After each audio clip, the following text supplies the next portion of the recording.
You are listening to Fantha Tracks. Because of the following special program, Wonder Woman and the Incredible Hulk will not be presented this evening.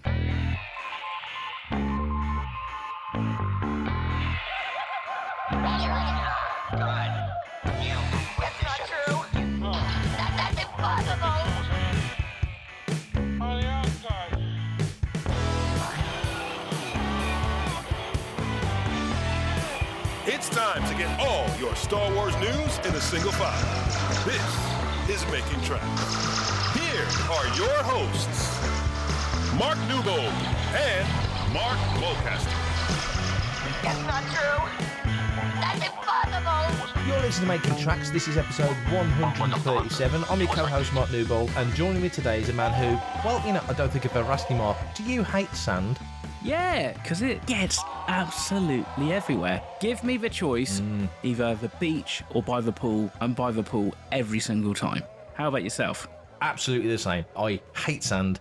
I like looking at sand, but I don't like it in between my toes. Oh, really? I hate it. Got enough of my own stuff between my toes. I don't need sand in there. Anyway, how are you? I'm good, thanks, buddy. Yeah, very well. Had a fantastic day yesterday with the Rebel Legion. We were at Yaxley, which is about an hour's drive up north, and we were there for their summer festival. God, it was a scorcher. So we had fun with the Wookiee and the princess and stuff. So having a quiet day today. But generally, other than that, I am nice and healthy and happy and round to start talking about Star Wars. How about yourself? How's your week in Star Wars been? Exactly the same. Can't wait to get stuck into today's episode. Yeah, healthy and happy is good, and had a wonderful weekend. Claire from Planet Leia, it was her husband Marcus's 50th, so me and Ruth and a bunch of Fantha Trackers went to Wrighton on Dunsmore, which is where Claire lives, and basically had a mad one. Nice. I got to bed at I think me and Naylor and Martin Keeler got to bed about 3 o'clock separately, but Good for the clarification. I thought I should qualify that one before we went too far down that rabbit hole. So I had a really good time. And then in terms of like everything else, we're on the run up to Kenobi. Celebration's only a couple of weeks away. So yeah, it's all go. Has any new stuff come into your collection this week? Yes, I've had a nice little care package from the Rebel Legion Elstree-based merchandise officer, Brad, who is one of the unsung and hard-working heroes. He has put together my 20th anniversary Elstree base patch, pin, and challenge coin set I brought. So I brought kind of 5 of those, one set of which has got your name on it, and they do look absolutely gorgeous because it's Oh, sweet. it's a beautiful little kind of design that one of our members' owner has knocked up for us, which has got the 0 of the 20 is an alien falcon on a blue rebel background and stuff. So that looks fantastic. I've picked up Brotherhood by Michael Chen, a lovely, cool prequel era book that I'm looking forward to getting stuck into once I've finished listening to Wedge's Gamble, which is what I'm currently chomping my way through, so I can do a little quick review for that for the site. I've just finished Brotherhood. Yeah. I listened to the audiobook. Cool. So Jonathan Davis read the audiobook. Really, really good. Very different tone to Mark Thompson that we're all so used to. Totally different style and vibe. Obviously, Mark does a lot of the voices and really gets into the character and very energetic and dynamic. And I really like Jonathan Davis's tone. He was the right guy for this book. He's got gravitas. I think that's what it is. But also, he was doing the audiobooks in that kind of prequel era. He's always done that. He seems to be the voice of like the Star Wars prequels. I don't know how it works, and actually Mark Thompson's going to be at Star Celebration, so you might get a chance to ask him. But I don't know if that's just one of those choices. Don't know how that all gets worked out, but it does seem to be fairly consistent that Jonathan seems to do the prequel era stories, so that's quite cool. So I'm looking forward to listening to that when I get a You'll chance. enjoy that. Yeah. You will totally enjoy it. I know this isn't canon fodder, but hopefully we're speaking to Mike Chen soon. We're just trying to organise the timings and stuff, so fingers crossed we'll be chatting to Mike soon. But yeah, it's a brilliant book. You know this, straight after Attack of the Clones. So those characters are totally in that post-clones mindset, and the way it's written and the narration that goes with it, just the way it builds together, is really good. It's a true sequel to Attack of the Clones. Not wicked. the Revenge of the Sith isn't, you know what I mean? But you've got the Clone Wars in between Clones and Sith, if you think about it. This is right at the start of the Clone Wars, and it's ever so good. So I'm guarantee you'll have a ball of a time. As far as stuff coming in, not a huge amount, but work on the top room has continued. So I've really changed the book area. So I've really done a load of changes around there, and I'm chuffed to bits. I'm Brian Herring, BB-8 puppeteer, and you're listening to Fantha Tracks. That'll learn you. Obi-Wan Kenobi, right around the corner. Yeah. Ewan McGregor's been talking to Empire Magazine. Hayden talked to Total Film. They both gave their thoughts back on the prequels. I'm going to read a quote from Ewan because this I thought was very telling. So he basically said the three prequel movies, were hard to make. The blue screen was very difficult. It was difficult to be vibrant. We were pioneering new technology. With episode 2, we used the first ever digital cameras, but they were clumsy and awkward. The filmmaking was supporting the technology as opposed to the story. I thought that was really interesting. Yeah. You know, they were working around the tech rather than him feeling that the story was leading it. We would do 3 or 4 takes and then it was, okay, we've got that, move on. And the cranes would move, they'd zoom in and out, they'd go ready. And we were, in inverted commas, baffled. It was harder and harder for us, I felt, to do the best we could be in the environment. What do you think? I mean, obviously we know that he said this in the past, but he really seems to have engaged with the stagecraft, obviously, you know, that new technology, feeling more in the room. Do you think that's going to have a positive effect on his performance? I definitely hope so, yeah. I mean, I think him, possibly more than anybody else, will have a really good direct comparison between the prequels and, you know, using the stagecraft tech. It might even be, you know, one of the more reasons why he's actually come back. It was like, look, you know, I don't want to spend so long away from a family in a desert somewhere. I certainly don't want to spend like 16 weeks in front of blue screen. You know, what can we do? And they're like, well, actually, here you go. We've got this amazing technology, which means that we can basically put all the backgrounds and you can see everything that you're interacting. So, yeah, it makes perfect sense. I mean, he talked even about it back during the press tour of like Attack of the Clones about how difficult some of it was. And I could imagine that actually for an actor, it's going to be difficult if you're trying to imagine stuff, and especially because the actors and everybody else wasn't used to this video village of being able to get instant playback on clips and stuff. But now you see it, like you saw it on Rise of Skywalker. You know, you had the editors actually on set. They are literally building sequences on the Avid whilst they're setting up new shots, and so that, you know, people can actually see it, JJ can see it, and everybody else can see the shots and if they're working or not, and so they kind of go, right, well, that's it, yeah, we've got it, it's in the can, let's move on. And so you could kind of see how an actor's rhythm, you know, have everything kind of step up a little bit and be a little bit more kind of instantaneous, could be a little bit unsettling. He goes on to say, I really loved acting in them. I loved playing Obi-Wan Kenobi. I think that's very relevant, obviously. Yeah, of course. And I liked working with George. When they were finished, there was no thought to go on. There weren't any spin-offs being made. George said that he didn't want to make 7, 8 and 9, so we all assumed that was it. Well, I mean, it was. The circle was complete, wasn't it? Yeah. The reaction to the films was weird and difficult. A lot of people didn't like the prequels and was such hard work to make them. We all put our heart and soul into it. So he's clearly fond of the prequels. He's always been kind of critical, but more, I think, critical when he was in it than looking back at it. I mean, obviously now he's got Kenobi between his prequel experience and then, if that makes sense, you know, there's another thing that dropped in. And Hayden, speaking to Total Film, talking about the prequels as well. The experience of making the prequels was phenomenal. Getting to work with George Lucas, getting to play this character, I couldn't have dreamed it up any better. I didn't want it to end. It was a sad thing when it concluded. At the time, I thought that was that. I thought George had told his story and my journey with the character was complete. After all these years, to come back and continue my journey is extremely meaningful to me. So they're both clearly really feeling it. I mean, even for myself as a fan, I kind of came out of my last screening of Revenge of the Sith, and I was like, well, okay, that's that then. And I suppose that's probably the closest I would ever get to. You guys fell back, you know, in 83 or something, 84, when Return of the Jedi came out, and you're like, okay, well, where do we go from there? Just to get them back and to get, you know, and to see how enthusiastic they are about being back in the galaxy and working with each other, I think it's really exciting. And I hope that we really get to see some deep and meaningful scenes between the two kind of played out when this show hits streaming later this month. Hayden talks about the fighting style, and he mentions fighting style is more in line with the prequels rather than the slow dance of the sequels. We're more in line with the prequels than we are with how the fights are in the original trilogy. The characters have aged, but they've not aged that much. So what do you think to that? The fighting style, in my head, I'm thinking this feels to me way more like it's attached to the prequels than it's attached to A New Hope and that era. Because of the actors coming back, because of the stakes that are at play, if that makes sense, it feels like it should feel like a prequel project. Is that how it feels to you? Yeah, I think you're right with that. I mean, I could almost see that this series could be like that transition point. By the end of this series, Obi-Wan and even Vader, Anakin are kind of now on that proper trajectory to where it makes sense where they're going to be in A New Hope. Yeah. This is the solidification of Obi-Wan's maybe understanding of like what it is to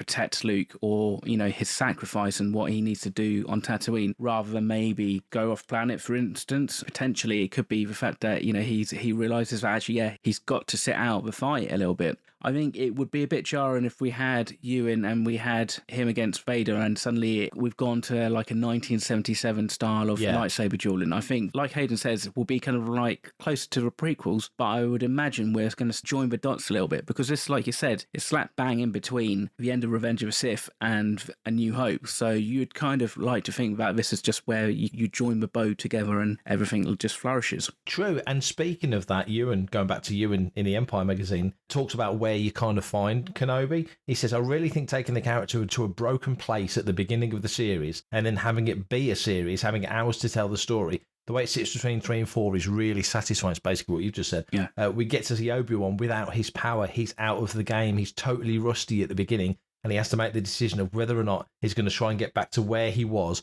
or not. So it's interesting that Hayden says fighting styles like the prequels, which kind of tells you, yeah, he gets back to where he was to a degree. Exactly. And also, like Hayden says, they're 10 years older, but they're not old farts yet. You know, it's not the old aged Alec Guinness Obi-Wan who's clearly been worn down by time and other trials. Kathleen Kennedy says we could come back to this. Ewan has clearly said, I'm open to coming back to do more. Hayden presumably would want to come back and do more. So it feels like it's a limited series, but it feels like it's not a completely done deal yet. Yeah, no, I think you're right. I mean, I suppose what that means is the story element of this limited series is going to be tied up by the end of the 6 episodes. So Vader and obviously Obi-Wan continue and their stories continue, but probably the immediate story will be tied up, you'd think, so that actually it probably doesn't run on. You know, there's no like loads of like loose kind of like threads hanging to keep open kind of ended kind of story that would can obviously suggest a second series. But then you never know. I mean, it comes down to, doesn't it? It comes down to subscribers, viewership, and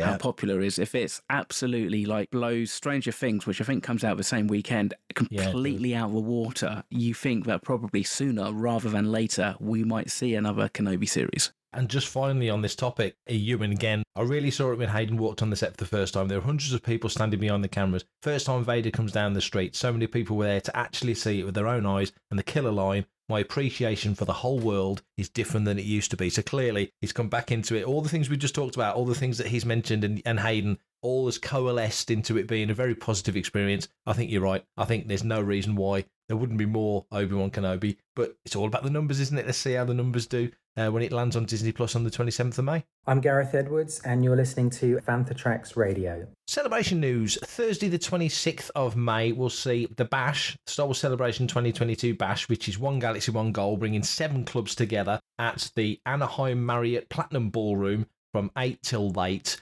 And great news, they've announced who the benefactor of any fundraising will be. It's the Starlight Children's Foundation, so any money raised from the event, which is $110 for all your food, all your drinks, entertainment. There's some goodies coming from Hallmark. There's all sorts of great stuff. It's going to be an awesome night. That's where the fundraising money will go. And in even better news, up until now, it was only open to the 7 clubs. Now it's open to the public. So anyone who's at Celebration, you can now get a ticket. It's looking like it's going to be a fantastic night. There's special guests, there's special musical guests. It's building up to be rather special. Are you going? I am going. Yes, I am going. I'm very much looking forward to it. There'll be a few Fanthas there. I think 2012 was my first 501st Bash, which was in Orlando. I think I've done them all except for one. I didn't do the Weird Al one.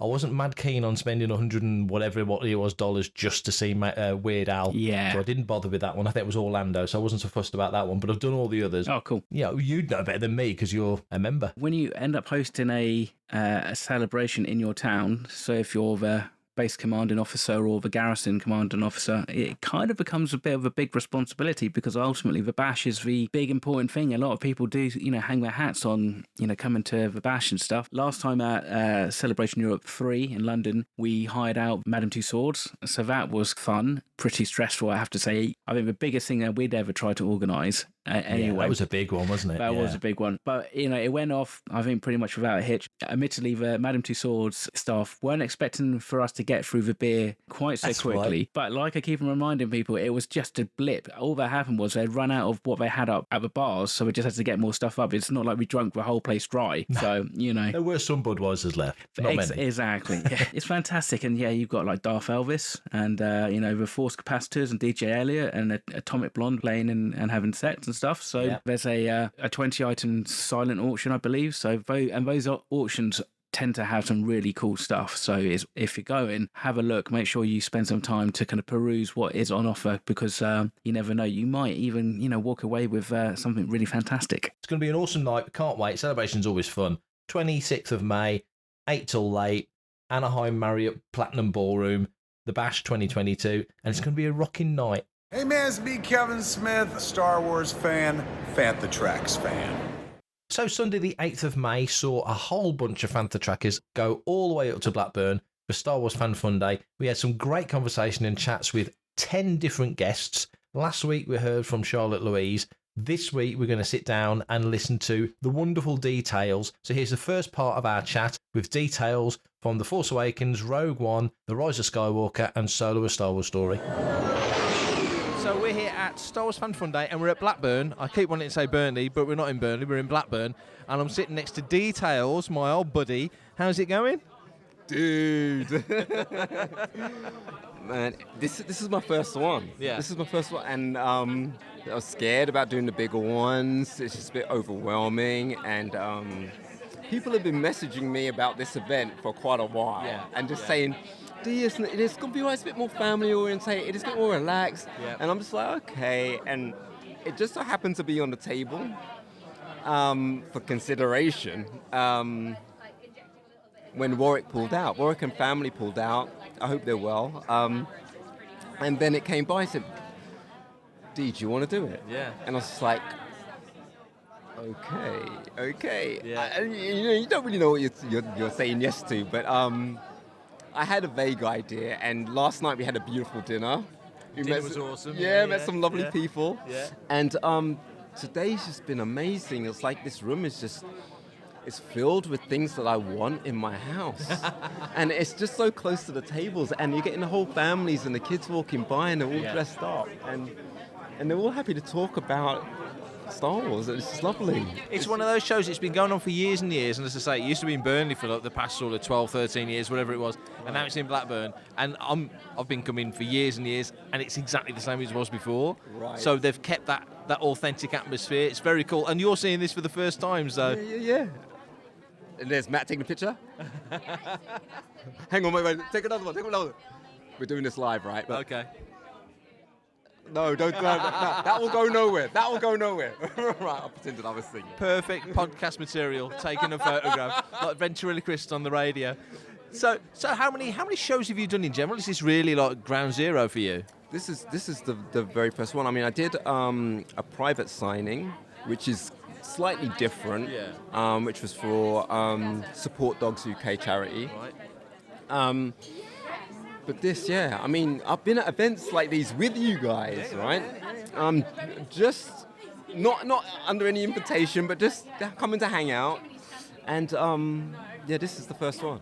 So what's made you want to take the leap? Because you're a very personable guy, you've got loads of stories, we know that, and we've spoke before, and it's great to talk to you because of these stories. What's made you want to take the leap now into getting out and meeting folks? Because we've had a weird couple of years with the world, and it feels like we're stepping beyond something. Yeah. Is that part of it, do you think? Nah. There are just two main reasons. The first was... I appeared in The Force Awakens as Kratanus, had 2 seconds on the screen, and I didn't think that was worthy enough to attend an event like a convention or anything. I'm like you. I've been a Star Wars fan for years, a comic book fan for years, and as a kid, you grew up knowing about conventions, and they're very mythical places, and they're happening in America, and it's just like, oh wow, can you imagine ever going? And then as the years flow by, you have more guests appearing and TV-related and movie-related things taking place there. But with that moment of seeing Kratos on the screen and officially being in Star Wars, to then being invited to do various signings. With everything that I hold in such high esteem when it comes to conventions, I couldn't, in all honesty, sit behind a table for a 2-second part. For me, personally, I couldn't do it. And I thought, well, if I'm lucky enough, you know, there may be an opportunity to play some more characters. I had no idea. Like, when we do one character, we never know if it's going to be called in for the next project. Sure.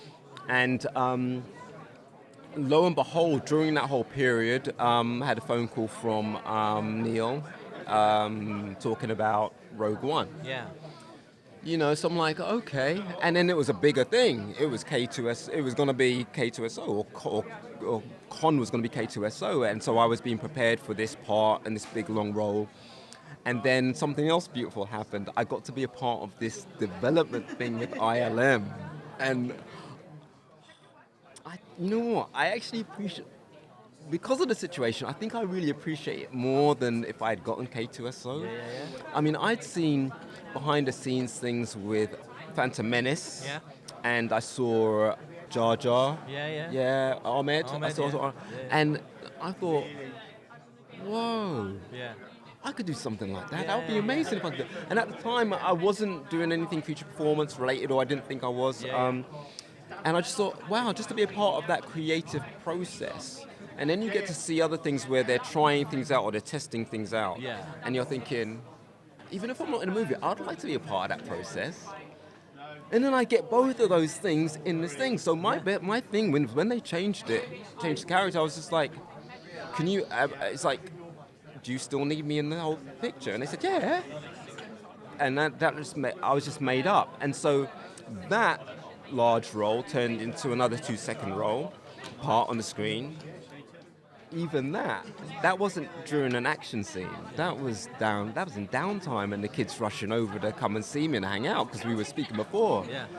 And so I'm filled with all of these emotions for a 2-second character on the screen because he already has a backstory.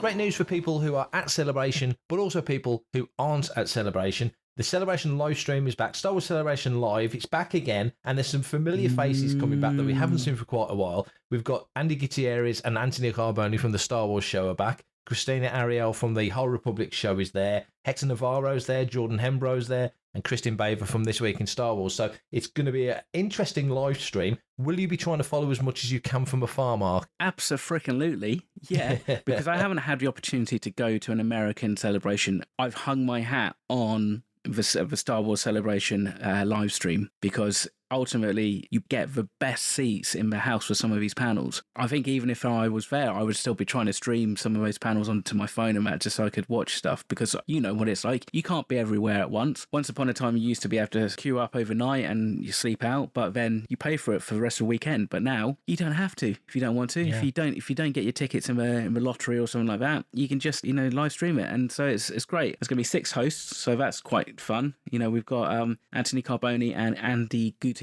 coming back, but also we've got the newer hosts, haven't we, that have kind of made their presence known over the last couple of years, such as Christina Ariel and Hector Navarro, Kristin Baver and Jordan Hembro. So it seems like a fantastic lineup. So hopefully, if it's going to be that many hosts, it's going to be even bigger, because there are these times, and it's quite fun actually. They're in between some panels and some live content. They literally just hang on the celebration floor.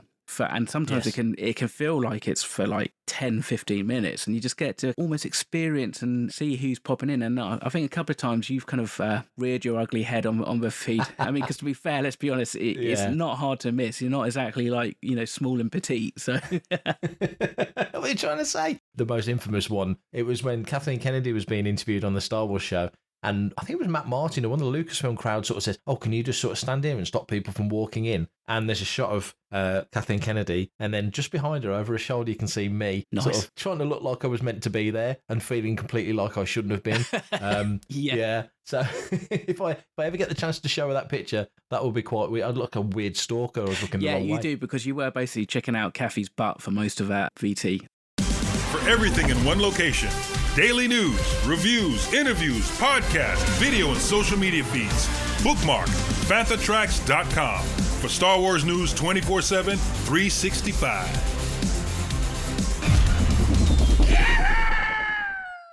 So twice this week, actress, director Bryce Dallas Howard has been asked about directing a Star Wars live-action big screen movie, and she's very cleverly answered, in brackets, not answered, the question. She sort of very cleverly dodged it without saying no, but also by not quite saying yes. First time she was spoken to was with IO9 Gizmodo, and they asked her whether there was a storyline that she'd like to direct on the big screen. Her answer was, oh my goodness, I think it would take someone asking me. So that's a sort of a non-yes, not no sort of answer. And then later in the week, she spoke to Den of Geek, who kind of asked her the same question, and her answer to that was, oh my goodness, that's her trademark thing. Oh my goodness. Well, you know, I absolutely love directing. I hope to be able to direct many, many features in my future. That would be absolutely wonderful. And I have to say, just getting to work in the Star Wars universe, especially being led by Jon Favreau and Dave Filoni, has been one of the greatest joys of my life. So she's not saying yes. I think she's probably been media trained by her dad, who's also very, very savvy. But the crux of the question, if she have got the opportunity to direct, what would you like to see her direct? Do you want to see her direct? Do you think it's on the cards? Where do you think we are with this question? I mean, I suppose on one hand, it's a fairly obvious question to ask her. And I suppose, she's in the midst of doing her Jurassic World press stuff at the moment. But also, sometimes when you get two questions that come up like that, you can go, do they know something that maybe we don't? And maybe we're going to find out in a couple of weeks' time. Who knows? I would like to see her direct a feature film. I think that would be interesting. I mean, I don't really have anything specific in mind because her stories have got a lot of heart. I'm thinking back to, the first one that she did for The Mandalorian in season 1, was at chapter 4. That had some really nice character moments with Grogu and also a little bit of romance. But it was a really solid episode, and the same with actually what she did when she directed the Book of Boba Fett. She's definitely one to watch, but at the moment, right now, I don't actually have a burning desire to see anything on the Star Wars big screen because it seems like we're getting everything on the smaller screen. So kind of interesting, isn't it? I mean, if you said if we didn't have Kenobi coming out, or we didn't have a Book of Boba Fett, I would probably say I'd love to see like a Kenobi series or a Book of Boba Fett type thing. But we've had those, so I'm relatively satisfied. Now, come 2:00 in the afternoon after we've finished recording this, I will probably go, oh my god, why didn't I say that? But for the love of me, no, there's nothing immediate that I'd like to see her direct or anybody direct per se. I mean, I would possibly think maybe she would be good in the High Republic though. I think she could be a good voice for somebody like Avar Kriss, perhaps. I think that would be quite fun, and I think that is kind of maybe where I'm leaning towards in terms of like new Star Wars films. I'd like to see something in that era now, partly because we've had the book series for, was it almost 2 years? Doesn't feel new anymore. It feels like it's now just part of Star Wars, so I think it's time to kind of see some of this on the big screen. I think with her, you said what I was thinking, that she was so good in that early Mando episode, introducing characters, did a great job with bringing Cara Dune in and just generally fleshing out characters, but also she directs slow moments well, she directs pacey moments well. Her Book of Boba Fett stuff had a lot of visuals in it, so clearly confident and comfortable with visual effects. But as a director who's still fairly new to the game, that's a lot of moving parts to juggle, and it's a massive team working on it. I mean, it's not like it's her in her isolation making it happen, but nevertheless, that's a lot of stuff to balance and bring out such good performances. So when you look at what's potentially ahead, you mentioned High Republic, we've got the Acolyte, you're thinking, well, maybe on television she might get episodes of that. Clearly not doing Kenobi because Deborah Chow did such a great job on Mando that moved on to that. So maybe Lucasfilm would want to give her something substantial on television. Maybe another show that she gets the full run of. You think Favreau and Filoni doing Mandalorian, it's not that they directed every episode of The Mandalorian. Other people came in. And she strikes me very much like Rick Famuyiwa in seasons 1 and 2 of Mando. Felt like the impact player, like he's the go-to guy. He's like, you want a solid episode. He's never done anything other than a really, and I say solid as a very, very positive thing, solid episodes, and I think she's very similar in that sort of level of consistency.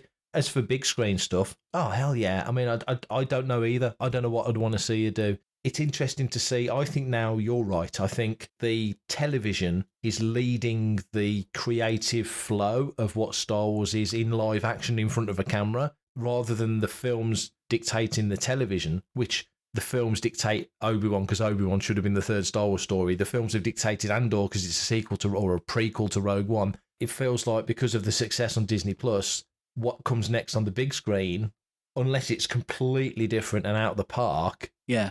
If they do make Rogue Squadron, it ain't coming out next year, but maybe it comes out the year after. That's out the box compared to what's on television. We think. We're assuming it's an original trilogy era Rogue Squadron. It might be a sequel trilogy era Rogue Squadron. It could be a Mando era Rogue Squadron. Yeah, exactly. I mean, the thing is, I was just thinking about this. They talked, didn't they, about bringing up the talent in-house. And so, you bring in all these directors that then they can, I say train, to a degree train and kind of get them used to work in a Lucasfilm kind of way and what have you. Yeah. And directing a couple of episodes of a series is a big jump to then directing a $250+ million feature film, so you could possibly see maybe like a showrunner or, like you said, lead director on a limited series. If they were to ever going to bring back, say, something like Rangers of the New Republic, that would work. And then the step from that to a feature film, because I mean, looking at her IMDb page,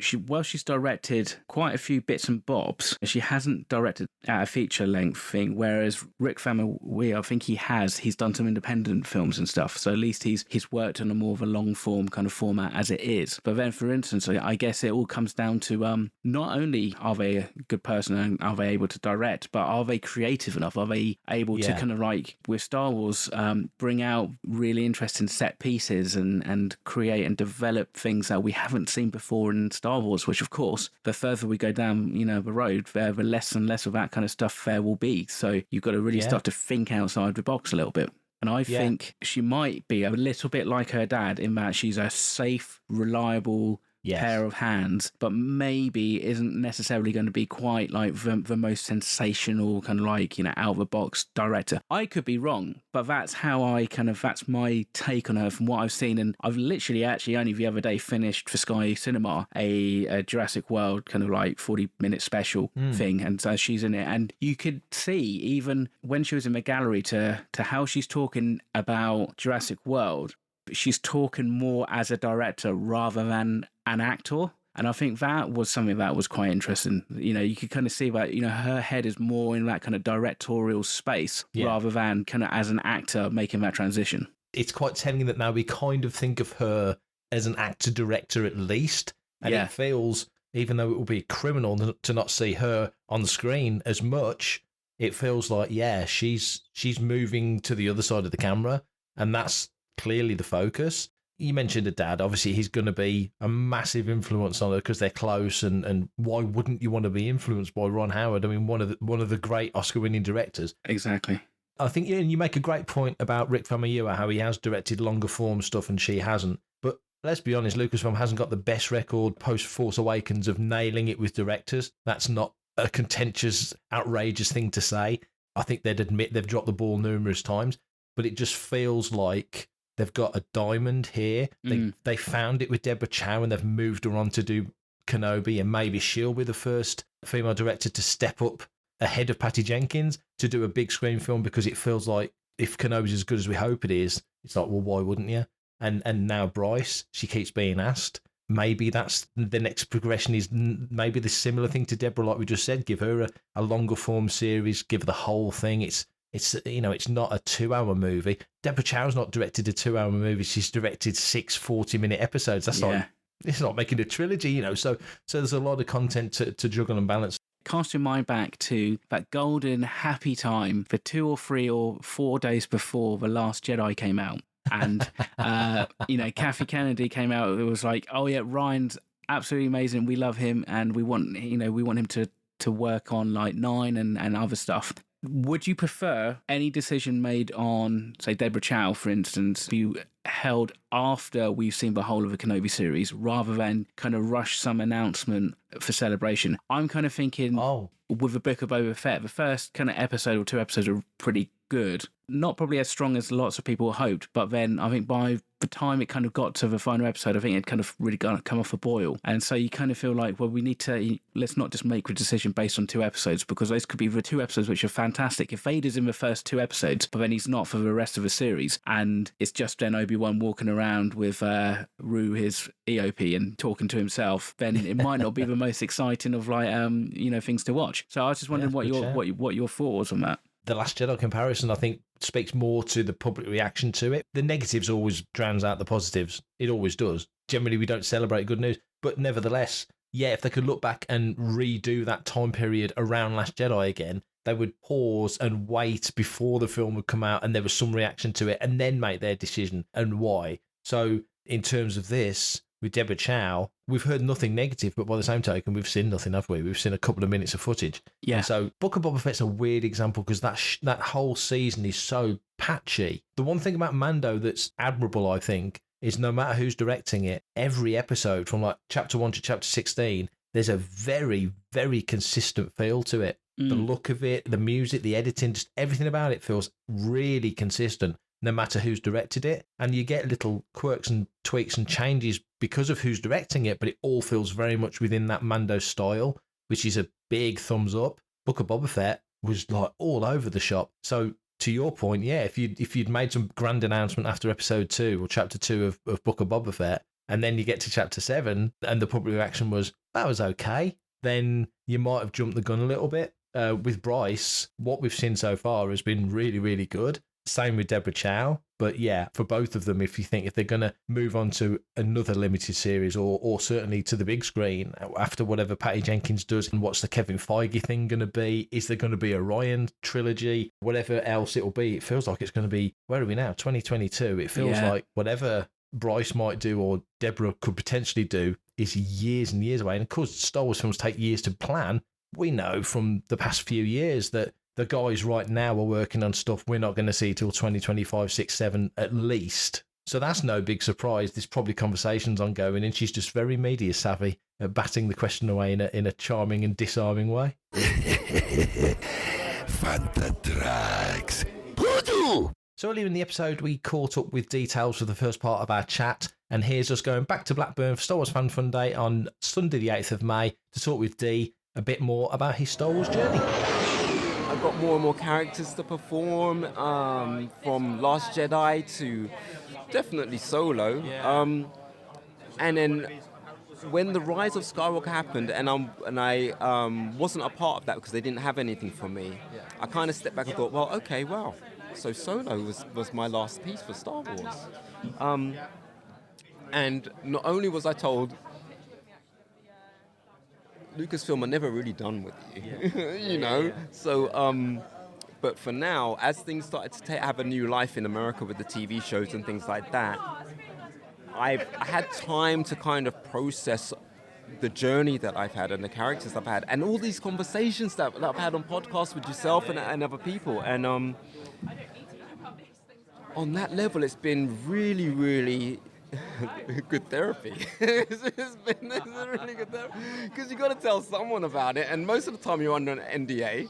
Yeah, absolutely. I know we've spoken before, and you've been like, I can't really, So you've got the ammo now to come out and do a convention and sit and chat to folks and happily tell stories about all the pictures that are laid out in front of us on your table. Yes, and the other half of that question that you asked me is that thing where I'd seen conventions, like I'd visited you guys, and I'd seen how people were queuing and sitting there, and I've been like, I need to talk to them. They want to know some stuff, and they've only got time to ask me one question because of this big long queue. I'm like, I want to do something where I can actually communicate with the people that are actual fans, because how often are they going to speak to a fan who's actually in Star Wars? Yes. I was saying to a guy earlier, so most guys say, oh, well, I'm an actor, and now how do you feel about being Star Wars? Oh, well, it's a job, and blah, blah. And I can't put that into words. No. I struggle really hard. I can't put that into words. And you can talk, so that is quite a profound thing, isn't it? Yeah. And that's the point. Yeah. See, that I want to be able to tell people about the experience. And a lot of people have varied questions about the whole process. Yeah. And you've seen it from a million angles now, so you're armed with answers, aren't you, I guess? Yeah, and the experiences, and they've just been really, really enriching as a performer. I never thought I was going to be a creature performer, an actor stroke creature performer. I thought it was just going to be a straight actor. But this is so much better. Yeah. This is so much better. And it's in Star Wars. Awesome. Well, it's brilliant to speak to you. It's always brilliant to speak to you. We'll catch up too, again you soon, too. because there's always stories to tell. Definitely. But for now, thanks for chatting. Oh, as always, brother. May the force be with you. So I think that's all the time we have for this week's episode of Making Tracks. With that said, if you are new to the show or would like to send in a question about anything to do with Star Wars, a thought, theory or common complaint, by all means, and of course Mark, Mr. Newbold, has the information as to how you can get in touch. Yes, I do. If you want to be a part of the action and stay updated on all the latest Star Wars news, visit fanthatracks.com or check out the free 3, 2, 1, 2, 3. Panther Tracks app through the App Store to follow us on your mobile device. You can reach out to us and send in your listeners' questions by emailing radio@fanthatracks.com. Get them in, because next week's episode is the last episode before Celebration. Then you'll be listening to Making Tracks live from Celebration, and hopefully I'll be able to call in and you and me will be able to chat and talk about what's been going on at Celebration, and fingers crossed we'll have a special co-host for you that week, because I'm not in the country. Don't rub it in.